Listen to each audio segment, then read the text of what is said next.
Okay, Lou, let me show you how, and everyone else, of course, how easily you can ink these backing papers, and a couple of little tips and tricks. So if we look on this one here, we're going to work on the B.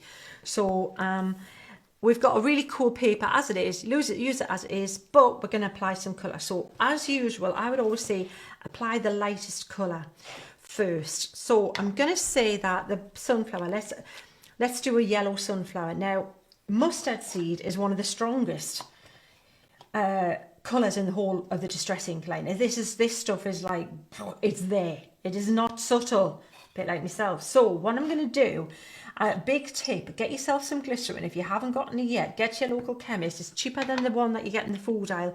You can get it online. It's just food grade glycerin. It doesn't have an aroma. It doesn't, it's non-toxic, and it's, in fact, it was originally in a lot of hand creams and things. I didn't realise that. You know, when I was young, I used to get like, the one that was the ding dong, and used to like, the cosmetics that used to come to the door. And they were calling, if you know who I mean. I could probably just say it because we're not on the telly. Avon calling, yes. They used to have a rose and glycerin hand cream. I don't know if you can still get it. Let me know if you can. But yeah, it's that same stuff that's in there. Use it in cake decorating and things like that if it's the food grade one. But what it does, the glycerin, is it dilutes the colour down. See, whereas more, think of it, if you were using a watercolour, you would use water. But with this technique, water would just make it soak straight into the card and it wouldn't move around, and that wouldn't be a good thing. So what glycerin does, it slows the drying process down, it makes the ink thicker, and it's it's like as if it's oiling the card. It moves it across the surface in a much freer fashion. So you can see how cool that's colour there. We can put a little bit of that orange into the base of the petals to give it a little bit of contouring, even a little bit like that. Yeah, right, that's the sunflower done, sorted. That, don't go too heavy on the colour because you want it to look a little bit you still want to see the pattern through, which is why I like to use the regular distress inks rather than the oxides, because oxides are more opaque than regular distress inks, and you won't show what's going on underneath as well.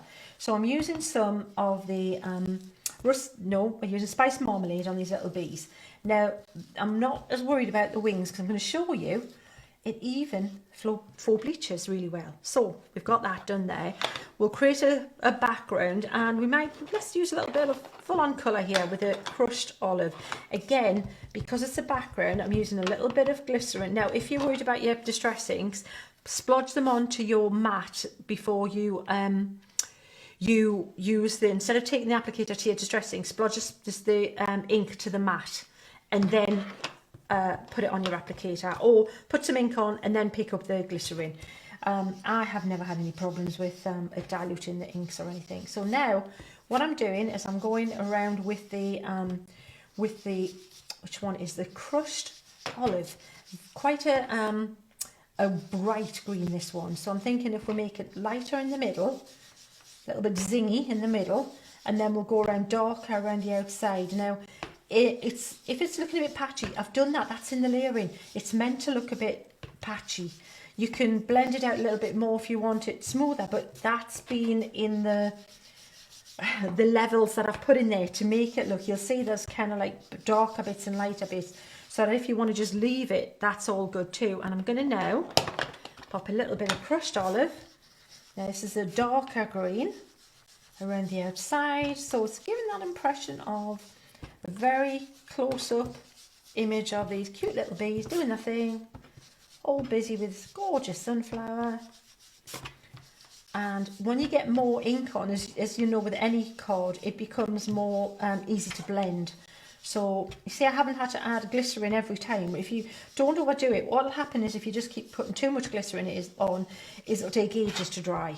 So and it'll become a bit shiny. It will dry eventually, but you don't need that much on. Just know when to cease and desist. Just step back from the glycerin, walk away, and it'll be fine. So we've got that going on there. And then if you want to bring it a little bit more harmony in with the whole thing, we'll maybe add a little bit more orangey bits in there to warm it up a little bit. Have a look and see what you think. See if you want a little bit more texture going on in the background, a little bit less texture if you want it a little bit more blended, then you can go with just a little bit of glycerin, and that often starts to take the colour and blend it and smush it in for you if it's a little bit static looking. So we've got that there. I'm pretty much happy with that. I think what I would do is I'd create a little bit of a darker border. I think I had blue on this card first, just to give it that vignette. Remember, if you're going to trim this down to put on a card, I would trim it and then do your vignette around the outside, because you're going to trim away a lot of this darkened area here. But just so you know, I mean, it's kind of an old school technique and look to do. You know, I did this when I was at Ranger many years ago when I was in New Jersey, learning firsthand how to use these products with Tim Holtz in the room. For 2 days. It was a rather good thing. It was part of their Ranger U program. I don't think they don't run that now, but it was great, because you get, instead of Chinese whispers, you know exactly why. And because I'm one of those people that I want to know why is it doing that, why do I want it, don't just tell me it's good, I want to know why it's good. So that's what I do try to do for you. So you can see how now we've got that vignette looking around the outside. And we've used a lot of ink on this, and this is holding up. This paper is holding up. Thin card isn't, you know, it's standard. It's up to the task. Now, the next thing you can do is you can take a little brush. Don't know where my paper is. I'll use this bit here. Hang on. Got some paper here, and you can take a brush, and you see where the wings are. We've lost a little bit of the wings. Pop that on there. Just agitate it a little bit. And then blot it, and you lift a lot of the colour. See how that's lifted that a lot there. Certain colours always full bleach better than others, but you'll definitely be able to lift. You can see it's, so don't scrub the surface off the colour, just a little bit, just to encourage it. And then you've got his little wings back there, and we've lost one. Oh, actually we can do a little bit of that in the background as well if you want to do a little bit of water droplets. But we've got so much to show you. This is seriously not even scratched the surface of what you can do with this set, this range.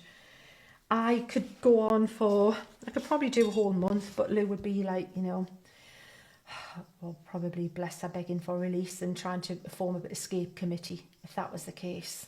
And understandably so. You know, fair's fair.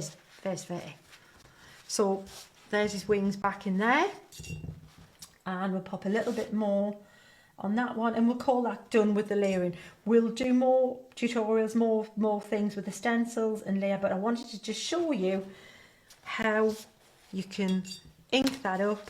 A little bit of glycerin is going to help you, but from that monochrome but cool background to full pop colour. Thank you.